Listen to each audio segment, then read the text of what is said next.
Hello दोस्तों, मैं DRX Santosh Singh अपने YouTube चैनल पर आप सभी लोगों का स्वागत करता हूं।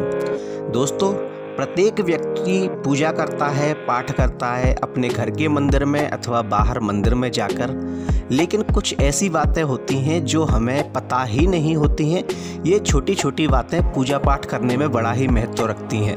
दोस्तों, गलती से हम कुछ ऐसा कर देते हैं जिससे हमारी पूजा निष्फल तो होती ही है, अपितु भगवान भी प्रसन्न होने के बजाय हमसे कुपित हो जाते हैं, या ये कहें कि देवता हमसे कुपित हो जाते हैं, अथवा हमारी पूजा का फल हमें मिलता ही नहीं है और उसके बदले में हमें दुख भी अन्य प्रकार के मिलते हैं।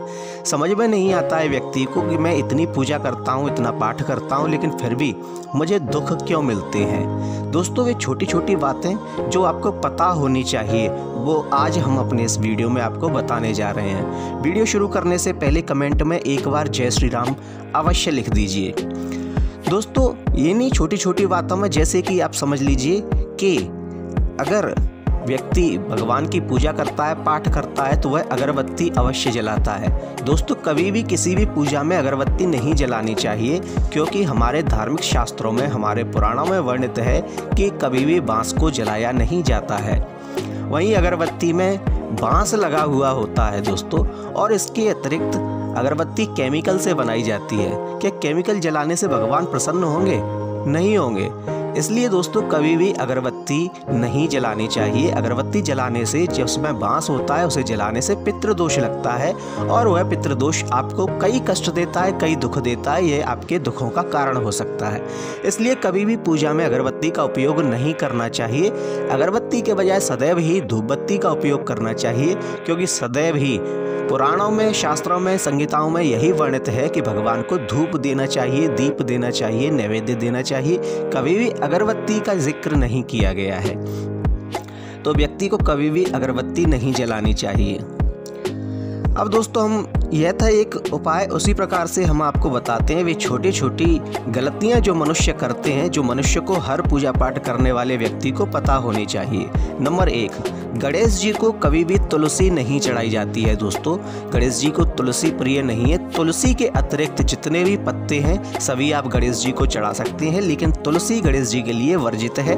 वहीं अगर आप भैरव पूजा करते हैं, भगवान भैरव की पूजा करते हैं, तो वहाँ पर भी आप तुलसी दल ना चढ़ाएं, वहाँ भी तुलसी दल वर्जित होता है।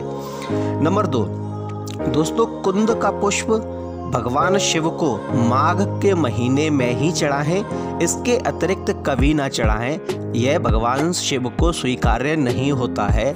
सिर्फ माघ के महीने में ही आप कुंद का पुष्प भगवान शिव को चढ़ा सकते हैं। नंबर 3, दोस्तों, कभी भी आप बिना स्नान किए हुए तुलसी दल नहीं तोड़ें। बिना स्नान किए हुए तुलसी दल, तोड़ा हुआ तुलसी दल कभी भी देवता स्वीकार्य नहीं करते हैं। इसलिए माता तुलसी को कभी भी बिना स्नान किए स्पर्श नहीं करना चाहिए। आप अगर बिना स्नान किए उन्हें स्पर्श करते हैं तो इससे आपको दोष लगता है, जो आपके दुखों का कारण बनता है। नंबर 4, दोस्तों, कभी भी रविवार के दिन दूर्वा नहीं तोड़नी चाहिए।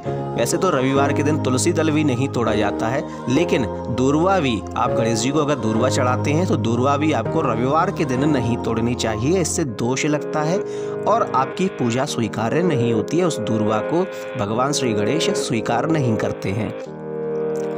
नंबर 5, दोस्तों, कार्तिक मास में केतकी का फूल भगवान विष्णु को अवश्य चढ़ाना चाहिए। केतकी का फूल भगवान शिव को चढ़ाना वर्जित है, लेकिन केतकी का फूल कार्तिक मास में भगवान विष्णु को अवश्य चढ़ाना चाहिए।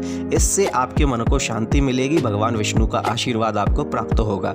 नंबर 6, दोस्तों, कभी भी प्रज्वलित दीप से, जो आप देवताओं के सामने दीप को प्रज्वलित करते हैं, उस दीप को कभी भी आप ना बुझाएं। वह दीप स्वयं जलते जलते अपने आप स्वयं ही बुझ जाएगा, वो ठीक है, आप उसे कभी ना बुझाएं। अगर ऐसा आप करते हैं तो आप देवता का निरादर करते हैं, जिससे देवता प्रसन्न होने के बजाय आपसे कुपित हो जाते हैं। दोस्तों, आपने कितना भी पूजा पाठ किया, कितना भी कुछ भी किया, परंतु आपने अगर उस दीप को बुझा दिया, इसका अर्थ है कि आपने साक्षात देवता को अपने घर से बाहर निकाल दिया, और यह उनके लिए अपमान की बात होती है। इसलिए आपको कष्ट भी मिलता है।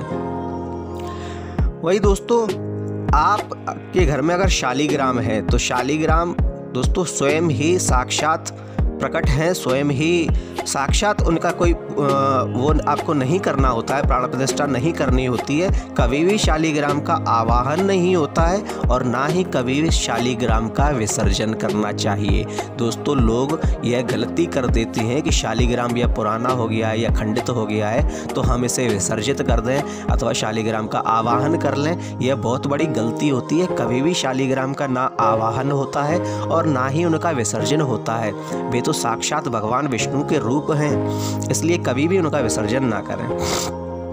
दोस्तों, अगर कोई मूर्ति स्थापित की हुई है पहले से ही तो उस मूर्ति का भी कभी भी ना तो आह्वान होता है और ना ही विसर्जन होता है। दोस्तों, ऐसी मूर्ति जो पहले से ही स्थापित है, आप उसका आह्वान या विसर्जन कभी भी भूलकर ना करें। नंबर 10 दोस्तों, मध्याह्न के बाद कभी भी तुलसी को नहीं तोड़ना चाहिए। तुलसी माता को मध्याह्न का अर्थ है करीब 11:30 से 12 बजे के समय का। इससे पूर्व ही आप नहा धोकर तुलसी दल तोड़िए। इसके बाद आप तुलसी दल को कभी मत तोड़िए। मध्याह्न के बाद तुलसी दल नहीं तोड़ना चाहिए, इससे दोष लगता है। नंबर 11 दोस्तों, पूजा करते समय यदि गुरु, आपके ज्येष्ठ अथवा आपके कोई सम्माननीय व्यक्ति आ जाते हैं तो आप पूजा को छोड़कर खड़े हो जाइए, उनके सम्मान में खड़े हो जाइए और फिर उनकी आज्ञा से बाकी शेष पूजा आप संपूर्ण कीजिए। इससे आपको पूजा के अनेक फल मिलेंगे। दोस्तों, जिस देवता की आप पूजा कर रहे हैं वह भी आपसे प्रसन्न हो जाएगा। अगर आप अपने गुरु के आने पर, अपने ज्येष्ठ, अपने पिता के आने पर उनके सम्मान में खड़े हो जाते हैं तो यह देवता का अपमान नहीं होता, अभी तो इससे देवता प्रसन्न हो जाते हैं और वे आपको आशीर्वाद देकर जाते हैं।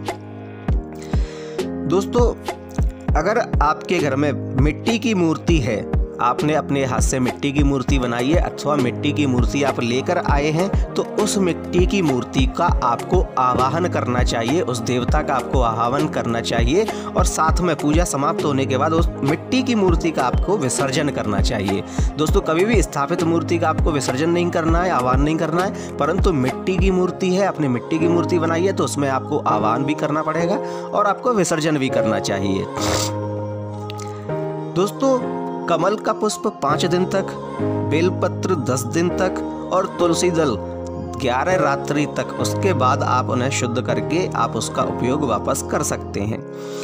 नंबर 14 दोस्तों, अगर आपके पास पंचामृत के लिए सभी संपूर्ण सामग्रियां नहीं है तो आप सिर्फ दुग्ध से स्नान करवाइए। दुग्ध का करवाया हुआ स्नान भी पंचामृत के समान ही होता है और उसे पंचामृत ही माना जाता है।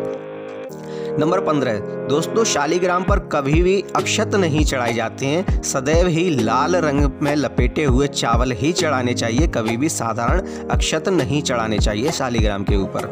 नंबर 16 दोस्तों, हाथ में पहने हुए पुष्प, तांबे के बर्तन में चंदन और चर्म पात्र में रखा हुआ गंगा जल हमेशा अपवित्र हो जाता है या कभी भी पवित्र नहीं होता है, इसलिए कभी भी किसी भी देवता को यह नहीं चढ़ाने चाहिए। अगर आपने हाथ में पुष्प धारण किए हुए हैं तो वह नहीं चढ़ाने चाहिए। पुष्पों को सदैव ही किसी बर्तन में अथवा टोकरी में ही रखकर लाना चाहिए। वहीं दोस्तों, अगर आपने तांबे के बर्तन में चंदन रखा हुआ है तो वह भी अशुद्ध होता है और उसे भी देवता स्वीकार नहीं करते और चर्म पात्र में रखा हुआ गंगा जल भी अपवित्र हो जाता है।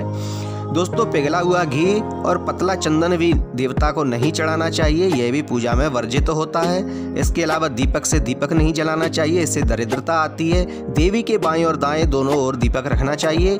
द्वादशी के दिन, संक्रांति के दिन, रविवार के दिन, पक्षांत में और संध्या काल में कभी भी तुलसी को नहीं तोड़ना चाहिए, यह शुभ नहीं होता है। देवी माँ तुलसी माता रुष्ट होने लगती हैं। और दोस्तों, वहीं प्रतिदिन की पूजा में अपनी सफलता के लिए आपको दक्षिणा अवश्य चढ़ानी चाहिए। जैसे ही आप दक्षिणा चढ़ाएंगे आपकी पूजा सफल होगी और उसके बाद आपका कार्य भी सफल होगा। तो दोस्तों, ये थे वे 20 छोटे छोटे ऐसे उपाय जो करने से व्यक्ति अपनी पूजा पाठ को संपूर्ण कर सकता है और इसकी जानकारी ना होने की वजह से उसकी पूजा कभी सफल ही नहीं हो पाती थी और उसे सुख के बजाय दुख मिलने लगते थे, कष्ट मिलने लगते थे। देवता को प्रसन्न करने के बजाय वह उन्हें रुष्ट कर देता था। दोस्तों, वैसे तो और भी कई उपाय हैं जो हम आपको अगले वीडियो में बताएंगे, लेकिन इन उपायों को पूजा पाठ करते समय आप अवश्य ही ध्यान में रखिएगा। आज के लिए इतना ही दोस्तों। आपको हमारा वीडियो अच्छा लगे तो कृपया इसे लाइक कीजिए, शेयर कीजिए, कमेंट में जय श्री राम अवश्य लिखिए और साथ ही हमारे चैनल को सब्सक्राइब कीजिए। धन्यवाद।